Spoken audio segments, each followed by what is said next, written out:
Hello everyone. Today we are going to talk about Kamala Das and we are going to study her poem Next to Indira Gandhi. In this lecture module, I am going to talk about Kamala Das and we are going to study some of her major works. Kamala Das is someone who is being known as a confessional poet. So we are going to study the characteristic of the confessional poetry. Next, we are going to read the text and analyze the text. Then I am going to give you the historical perspective of the poem itself. And in the end, we are going to look towards some thematic aspects of the poem Next to Indira Gandhi.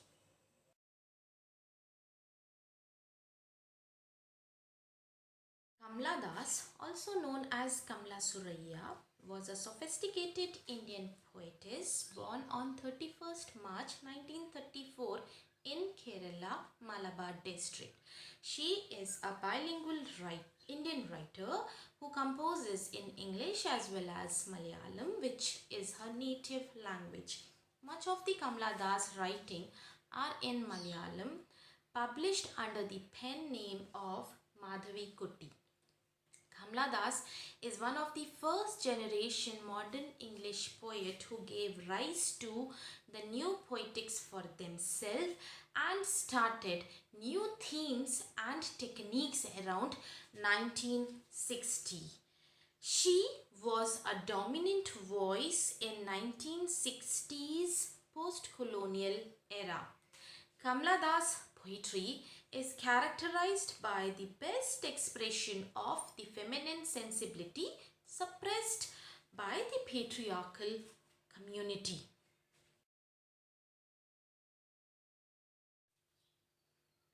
Her poetry is considerably confessional and autobiographical in nature. She is perhaps the first Hindu woman to write honestly about her sexual feeling. Feminist consciousness and language found an exponent of sensuality and spirituality in Kamala Das, who, unmindful of the brickbats and accolades, carried on untiringly, creating poems of abiding charm, enduring empathy, and inconceivable audacity.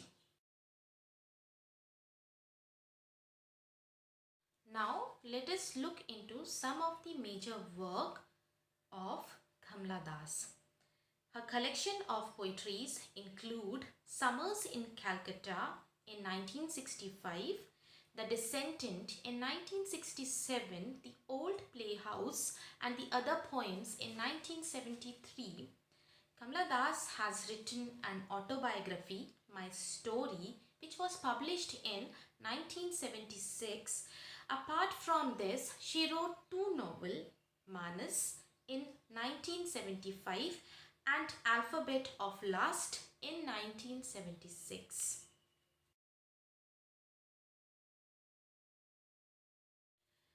She was honored with Sahitya Academy Award in 1985 and she was also shortlisted for the Nobel Prize in 1984. According to Malayalam poet Sachidanand, I quote, "She is not any woman or incarnation of essential womanhood.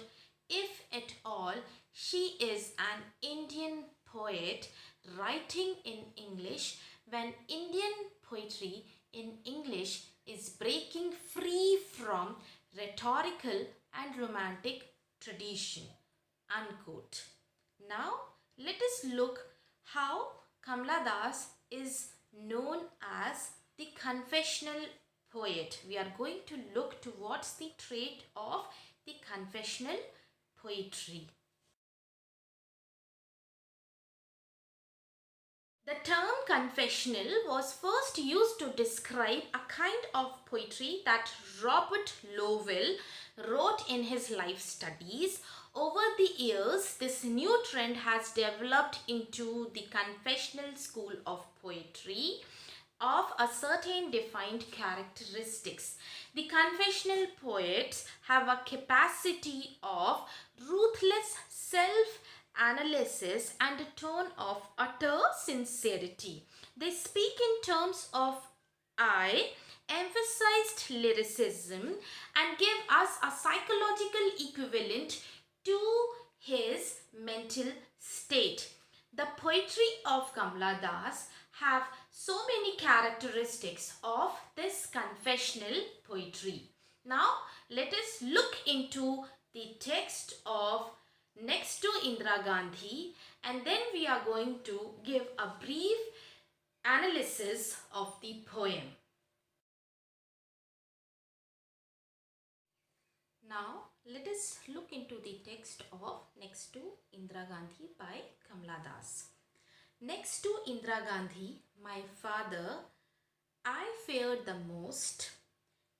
He was the one who told me when I was 5 that dark children should only wear white. He was the one who had no time for me when I was growing up, lost and lanky, with braces on my teeth and tortoise shell glasses covering my eyes.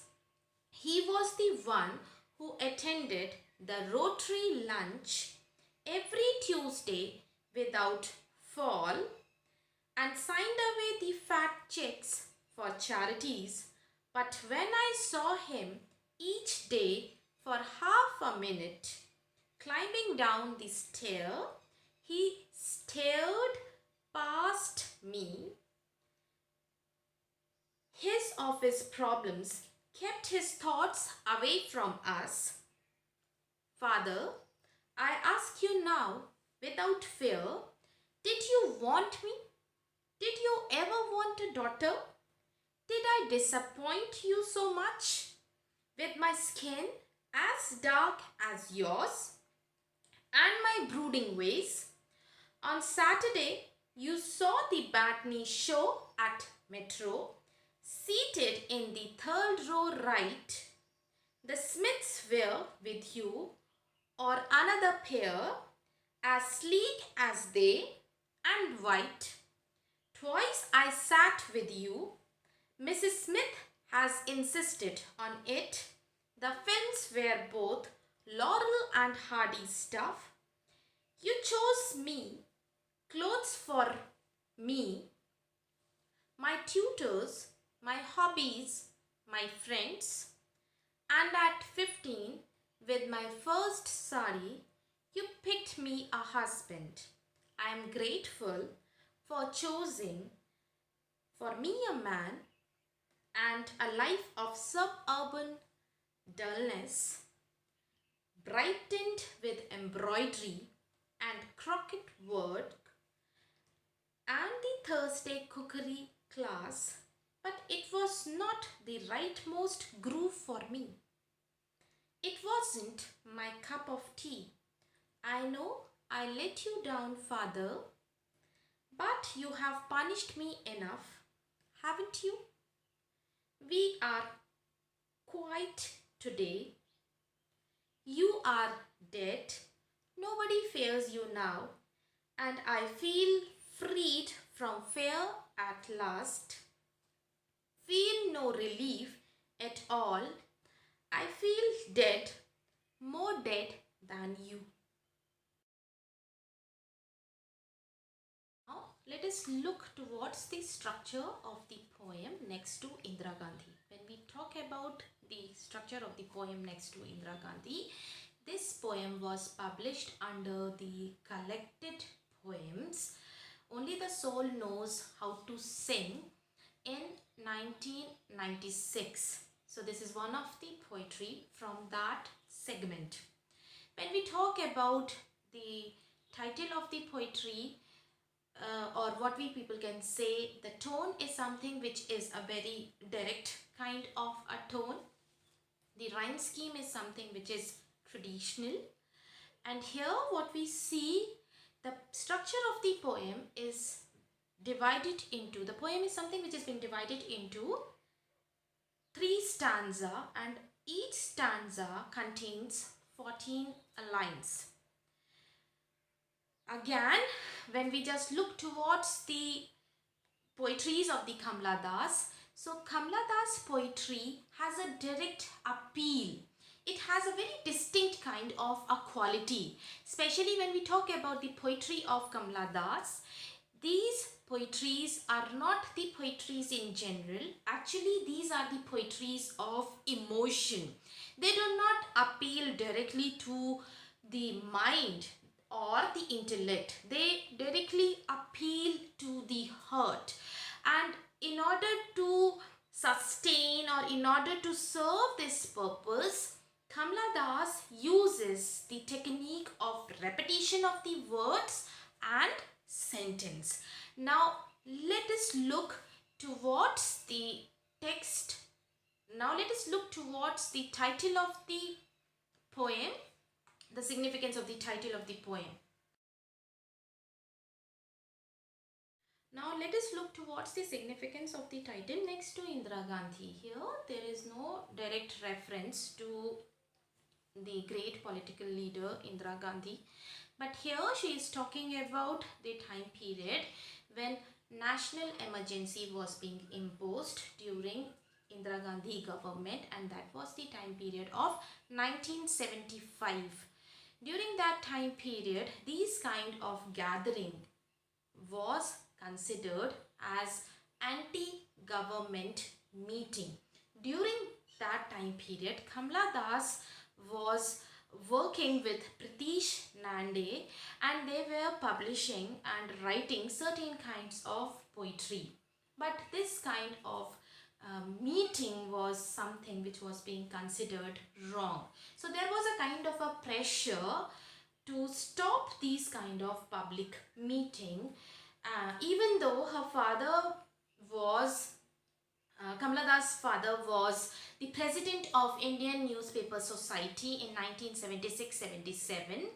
They asked them to discontinue them, but she referred to a comply, and the police entered her home in 1976 in search of incriminating anti-Indira Gandhi material. Later on, this is what we people have seen, that in 1977 Indira Gandhi government fell, but this time period is again which is being reflected in one of her poem Terror, where she is talking about the nightmare of the emergency itself, that time period.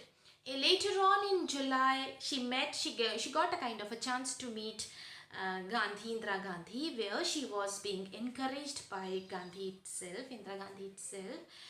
And here, this kind of experience which happened in her life created a kind of a fear. So this is how she is saying that apart from Indira Gandhi, next to Indira Gandhi, my father I feared the most. So here she is referring, that means ki apart from Indira Gandhi, the other person she fear is her father. So why she hates her father so much and why she is afraid? Because she calls her father as a kind of a dictator or as a kind of an autocratic kind of a personality. So that is why she is saying that she portrays her father, her autocratic father, as a person she feared the most. He was the one who told me when I was 5 that dark children should only wear white. So here this kind of reference is something which is being given, that her father was someone who believed a kind of a Gandhian philosophy. So there was a kind of a strict rule that all the members of her family are going to wear white khadi clothes. So here what she is saying that she was only at the age of 5 when her father told her that what she should do, because her complexion is dark, so all the dark girls or all the members of the family should wear white clothes. Now what she is talking about here, when we just look towards the kind of a life which was being lived by Kamala Das. So Kamala Das lived a kind of a very contradictory kind of a life. So here she was being born in a kind of a family where she has seen each and every type of culture. She's talking about her life in Calcutta itself. So here what she's saying that he was the one who had no time for us. So again it is being forcing on the kind of the patriarchal community, where the father is someone who just gives random orders, and the children, they just have to follow it up. And this is what she was saying, that her life was something which was dwindling between these two timelines. Okay, so here her father was not having time for her, and when she was growing up, so her father can be considered as someone who has not influenced her life, who has not brought a kind of a change in her life. This is somewhere where she's saying that her father has no soft, when we just look into the poem, she doesn't have any soft words for her father. Her father was no shaping kind of a figure in the formation of her character, and that kind of a difference is something which is being reflected over here with the lines that he was the one who had no time for me when I was growing up. So this is where she is saying that she was scared of her father, and the kind of the life which they shared was not a kind of a healthy life. There was a kind of a difference. Lost and lanky, with braces on my teeth and tortoise shell glasses covering my eyes. Here she's talking about that when she was growing up, she hated herself, because this is what she is saying, that she was lost and lanky. She was lost in her thoughts. Why? Because when these people were there in Calcutta, so in Calcutta, brown color was something which was being considered as a very exceptional color. Okay, so here, lost and lanky, with the braces on my teeth and tortoise shell glasses covering my eyes. So here she is emphasizing on this kind of a note, that she used to wear the glasses, the thick glasses. Her eyesight was weak, and she was just an average looking kind of a girl, and her dark complexion was seen exceptional, because this is where she is talking about that she was the first dark girl in the family. So here he was the one who attended the Rotary lunch. So here she is talking about the personality of her father, that how her father was a public figure. So she was someone who was dwindling between these two kind of the life itself. Every Tuesday without a fall and without a fail, and signed away fat checks for the charity. So her father was a public figure, where he donated plenty and plenty of money during the charities, for the charities itself. So it was totally a public figure, and personally he was not having time for his own children. So, but when I saw him each day for half a minute climbing down the stairs, he stared past me. His office problems kept his thoughts away from us. So she always felt secluded. They never had a kind of an eye-to-eye contact. There was no bond of togetherness between, they never shared this kind of father-daughter relationship. And this is something which they are talking in the first stanza. She is talking in the first stanza. So this is where she is saying that how suppressed she was and how she felt when she found that her father is not having time for her as well as for her mother. So that is something that is in the form of a complaint which she is talking about. Now in the next stanza, she is saying that, Father, I ask you now without fear, did you want me? Was I always a kind of, did you ever want a daughter? Did I disappoint you so much? So here she is talking about that being such a kind of a dark girl, dark complexion kind of a girl, she is directly addressing to her father that ever you wanted me in your life, or why my dark color is something which was being seen in a form of an exception. Did I disappoint you much with my skin as dark as yours and my brooding ways? Brooding ways here talks about that she never followed the kind of the conventional norms of the society. She was the one who was very different in the family.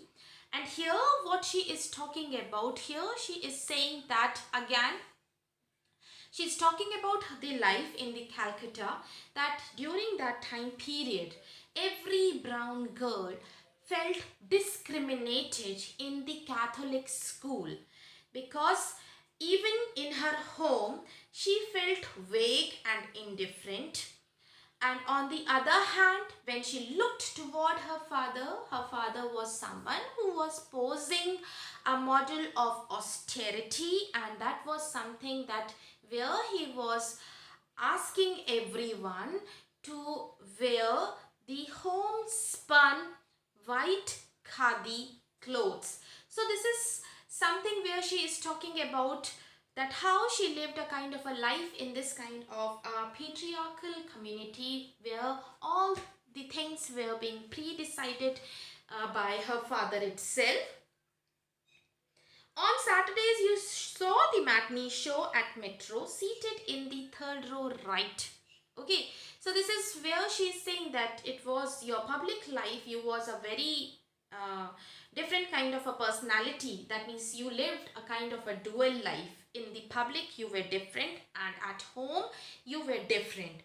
So the Smiths were with you or another pair. So his father was her father was someone who was always having a kind of a company with these white people. He used to sit with those white people, as sleek as they and white. So here this complexion white is something which is being already mentioned. Twice I sat with you. So she got a kind of an opportunity to sit only twice. Mrs. Smith has insisted on it, and that was only just because of one reason, that someone else have asked that why don't you bring your daughter, and they used to sit together, and the stuff itself was a pure English kind of a stuff where they used to watch these kind of the comedies, Laurel and Hardy stuff.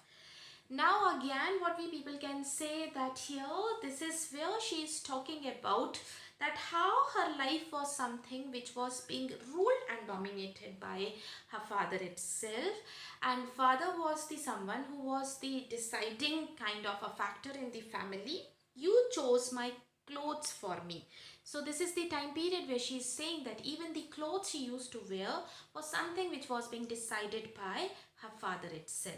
Out of a girl, expected out of the wife, that what what she will do, she will just do all the household chores, and it is being expected that she should know cookery, she should know all the kind of the works, and but it was not the rightmost groove for me. It wasn't my cup of tea. So this is something which is a kind of an agitation, or this is something where she's saying that all these things were not my cup of tea. I never wanted to be, because I always wanted to achieve a kind of a freedom. And this freedom, by enclosing me, by isolating me, you cannot make me free. So here she is saying that that was not my part. I never wanted to become a kind of a housewife. And this is what we people have seen, that later on, after her marriage itself, she was the one who started writing poem at the age of 6 itself. And later on she started publishing her poem at a very tender age. And this is what we people have seen, that when she was around 37, she wrote her first autobiography, and that was My Story. So at a very young age, she was writing her own autobiography itself. So I know I let you, father. I know I let you, father, because she never followed those conventional norms, and she was the one who always raised her voice. She never compromised with the kind of the situations which are being given. So here it is something which is being suggested in a tone of a rebel. And this is what it says, that the rebellious attitude of the poet itself. And this is being reflected over here. I know I let you down, father, because by breaking all these kind of the conventional norms of the society, that time also she raised her voice against this patriarchal community. But you have punished me enough, haven't you? So this is in a form of a question where she is asking, we are quiet today. So both of us, neither you raise your voice nor I raise my voice. So there is a kind, again, here, if we just look towards the first stanza itself, they never had a kind of an eye contact. Her father never used to look at her. Now, this is what we people have seen, that here she is saying that I know I let you down, father, but you have punished me enough, haven't you?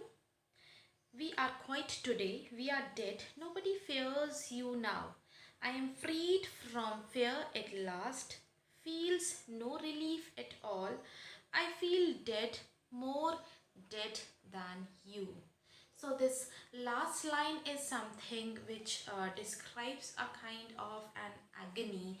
It again puts a kind of a question, that whether she is in a kind of a happiness, or whether she is in a kind of a turmoil which is happening inside her mind.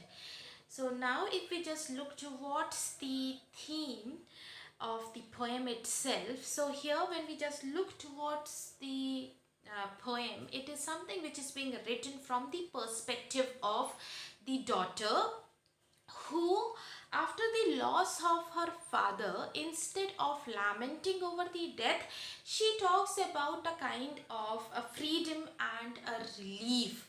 Now again, when we just look towards the another thing, here she is saying that how her life was something which was being controlled and governed by her father. So here, this is what we people have seen, that her father failed to give a kind of a comfort, love and support.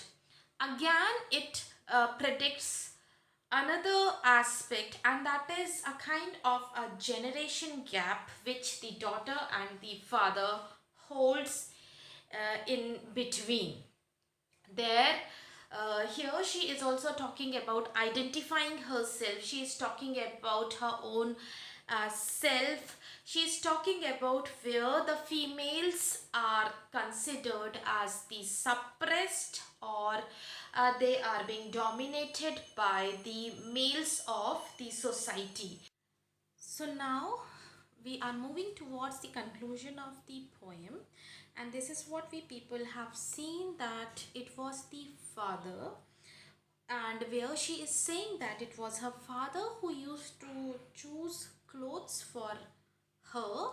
And on the other hand, when we just look towards when we move further, it says that my tutors, my hobbies, my friends, Okay, so everything was something which was being decided by her father itself, and this is something which is being reflected in a very uh, different, the agony, the kind of agony which she is sharing or which she is confronting right now. So this is what we people can say. Okay, this is the kind of a case which prevail in the kind of the prevailing social and economic structure. So this is something where her father is doing what most of the middle class family fathers do, because they say that whatever they are doing is something which is under the best interest of their daughter itself. And it is being said in a very ironical tone that at 15 with my first sari you pick me a husband. Okay, so here what she is trying to say, that at the age of 15, when she was growing up and her life was something which was the life of imagination, where there were certain kind of the notion of the individuality and the romantic love. In that time period, the real Kamala Das was someone who was being married at a very tender age.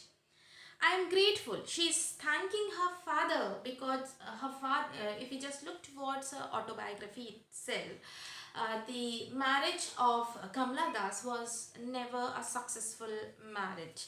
So here what she is saying, that I'm grateful for choosing for me a man and a life of suburban dullness, brightened with embroidery and croquet work.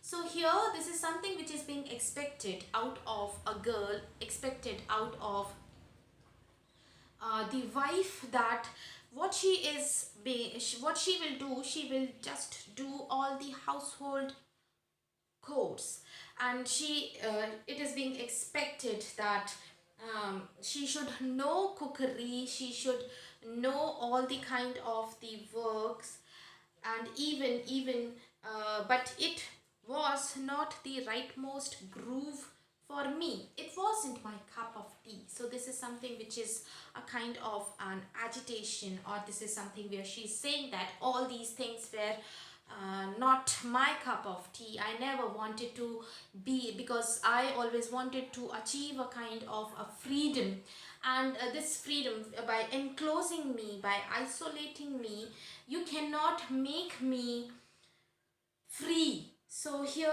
she is saying that that was not my part. I never wanted to become a kind of a housewife.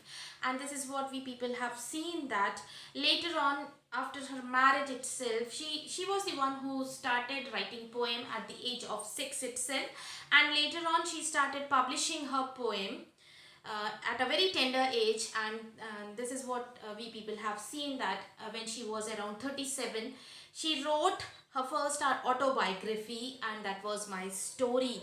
So at a very young age, she was writing her own autobiography itself. So I know I let you father. I know I let you father, because she never followed those conventional norms, and she was the one who always raised her voice. She never compromised with the kind of the situations which are being given. So here it is something which is being suggested in a tone of a rebel, and this is what it says, that the rebellious attitude of the poet itself, and this is being reflected over here. I know I let you down, father, because by breaking all these kind of the conventional norms of the society, that time also she uh, raised her voice against this patriarchal community. But you have punished me enough, haven't you? So this is in a form of a question where she is asking, we are quiet today. So both of us, neither you raise your voice nor I raise my voice. So there is a kind, again, here, if we just look towards the first stanza itself, they never had a kind of an eye contact. Her father never used to look at her. Now if we just look towards the text, the thematic aspect of the text itself, here this is what we people have seen, that this poem is something which is written from the perspective of the daughter who has lost her father, but instead of lamenting, she talks about a sense of freedom and relief. Here, if we just look towards the another aspect, that is the father-daughter relationship, her father is projected in such a kind of a manner that her father was never being able to give a kind of a comfort or love or support to her daughter.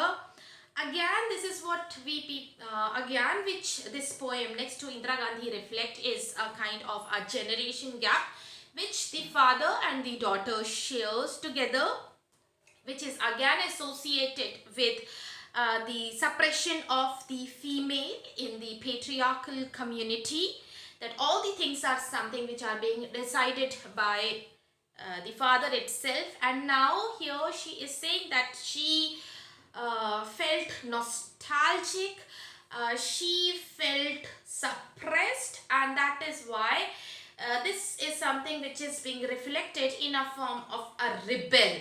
So this rebellious attitude is seen in the nature of Kamala Das, where she was never satisfied with the kind of the nurturing which was being given to her. Again here, when we just look towards the conclusion, one can easily see that Kamala Das is a modern English poet who is very sensitive and feminine.